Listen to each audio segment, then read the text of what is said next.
The road looked ordinary.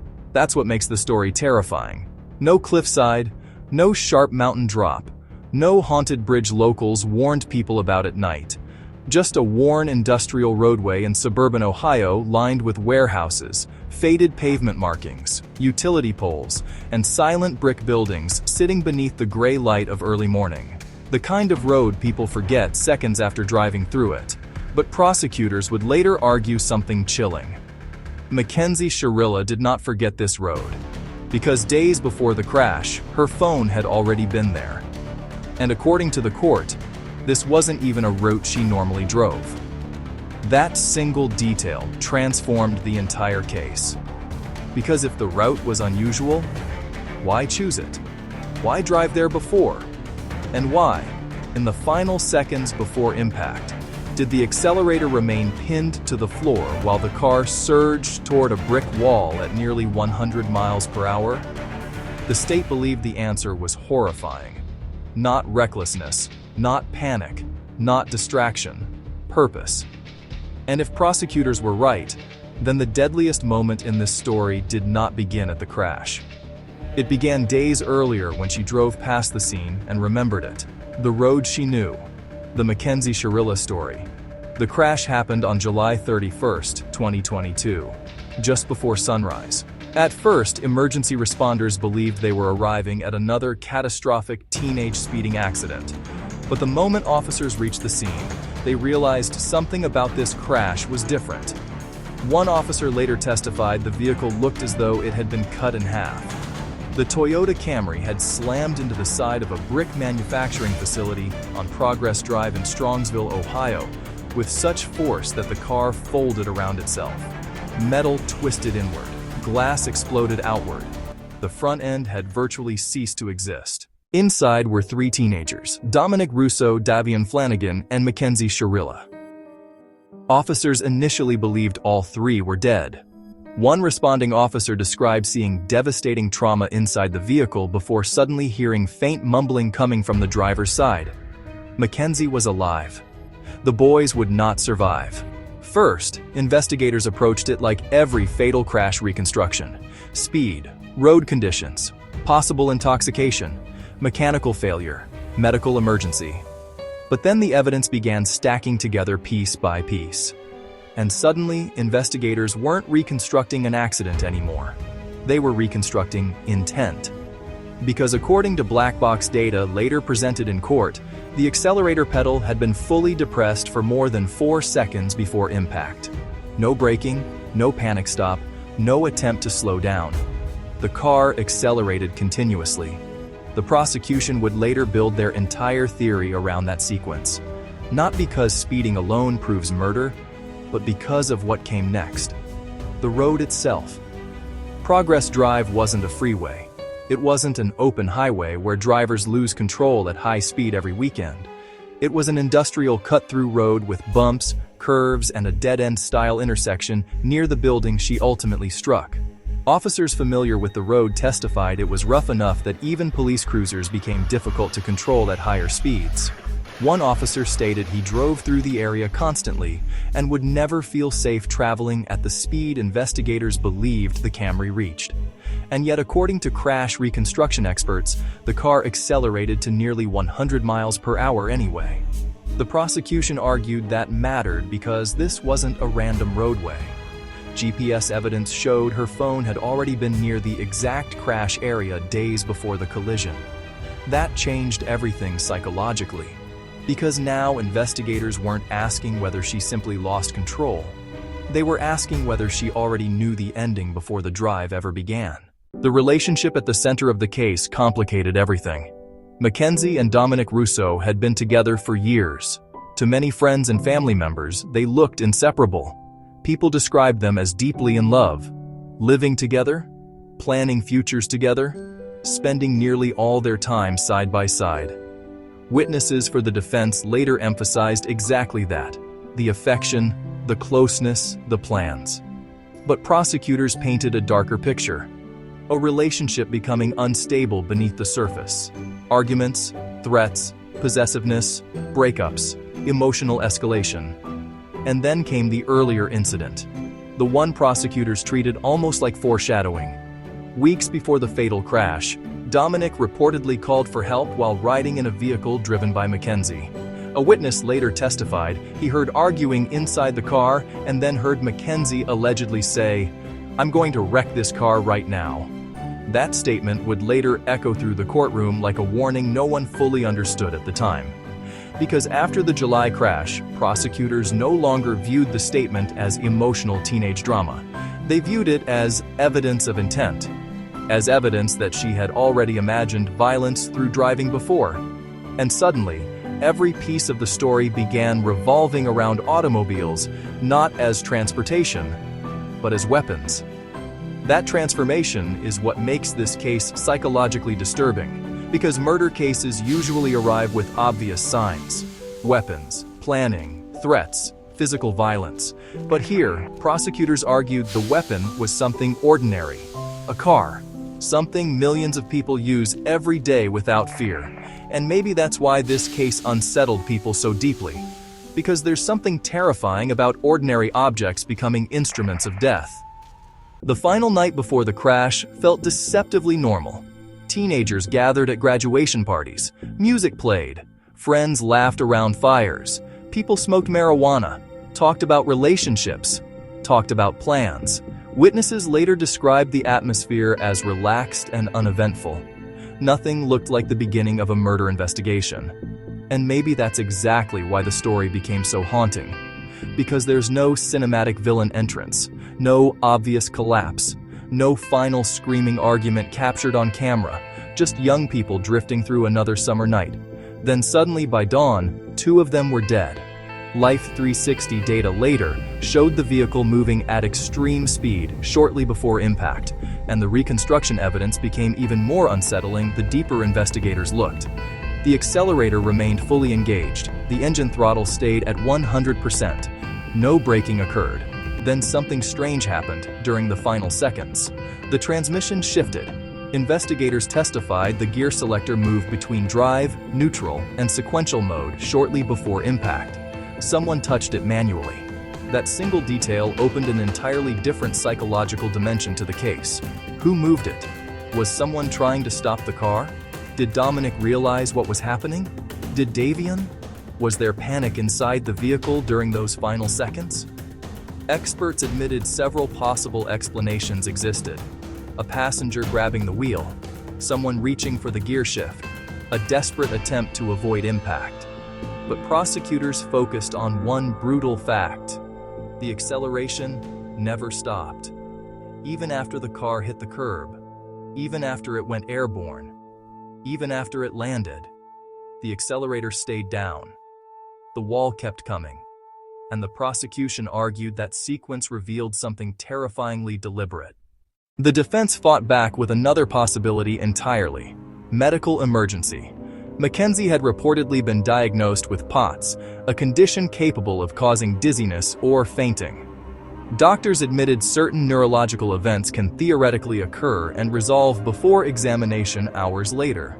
Could she have blacked out, had a seizure, experienced sudden disorientation? The defense argued the state was converting tragedy into intent simply because the outcome was catastrophic. However, had Mackenzie actually suffered a medical event, it is highly unlikely that the accelerator would have maintained 100%. There would have been a lapse. That never occurred.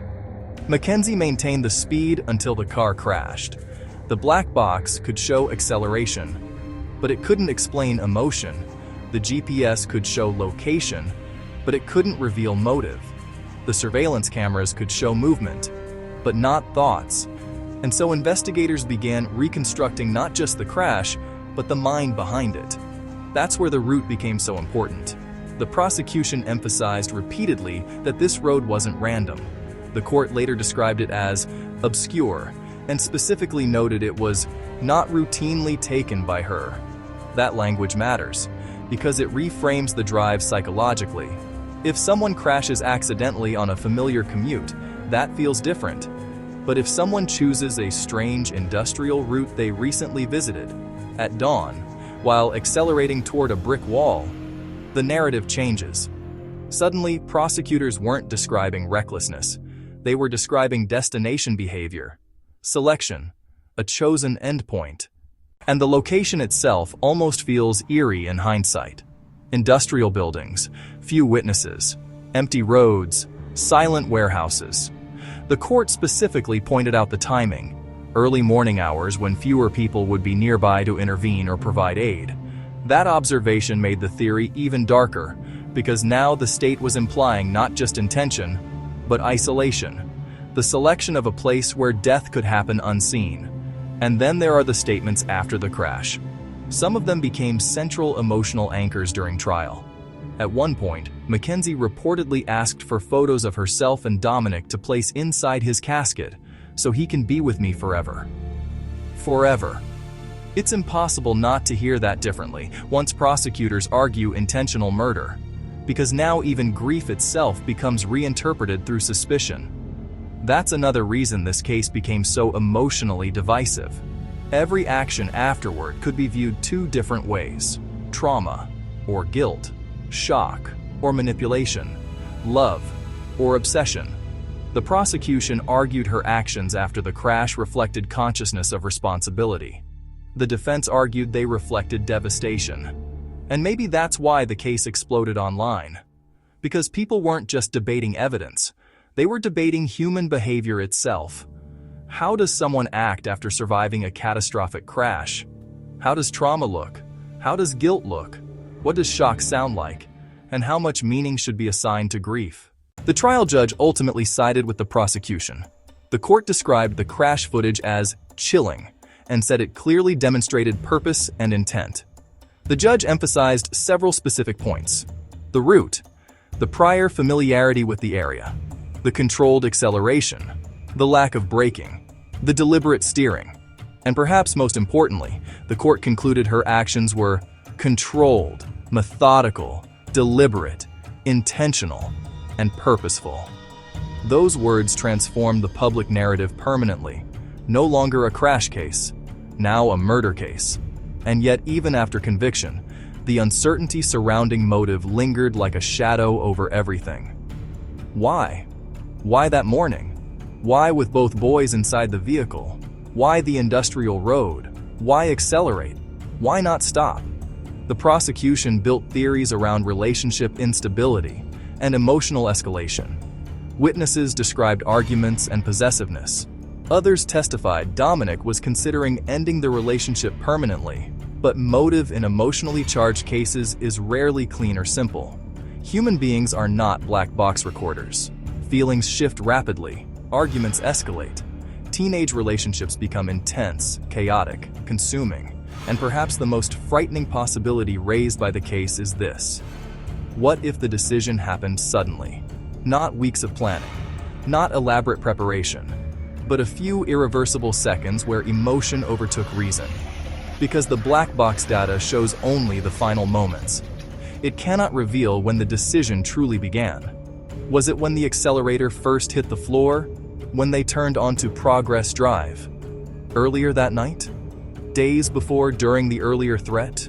Or even earlier still, when she first drove past that industrial area and mentally registered the dead-end brick wall waiting at the end of the road? That possibility gives the entire case an almost cinematic horror quality. Not because of gore, but because of inevitability. A road already seen. A route already remembered. A destination quietly stored somewhere in the back of the mind. Then one morning, emotion and opportunity align, and suddenly memory becomes action. There's another detail in the testimony that often gets overlooked but feels deeply unsettling. An officer testified that the turn onto Progress Drive appeared controlled, not chaotic, not accidental. That single word became powerful because it suggests intention before the acceleration ever fully began. The vehicle entered the route calmly, then accelerated toward destruction. And maybe that's the central horror of the entire case. Not rage, not panic, calmness. The possibility that the deadliest decision happened quietly, without screaming, without visible breakdown, just a decision inside a moving car at dawn, and then acceleration. The physical violence of the crash itself was unimaginable. Experts described the force as catastrophic. The car became airborne after striking a curb, then slammed into the building. The impact destroyed nearly everything inside. Responders described horrifying injuries. One victim suffered fatal trauma to the head. Another suffered devastating injuries to the trunk and abdomen. And in the middle of that destruction sat the central question that would divide investigators, attorneys, and the public. Accident or intention? The appellate court ultimately affirmed the convictions. But even the written opinion reads less like a typical criminal case and more like an attempt to understand a psychological collapse through forensic evidence. Again and again, the opinion returns to the same themes: the route, the acceleration, the prior threat, the lack of braking, the familiarity with the location, almost as if the state believed the road itself was part of the crime. And maybe in some ways it was. Because roads are strange things psychologically. We associate them with freedom, movement, escape, youth, late-night drives, music, possibility. But in this story, the road became something else entirely.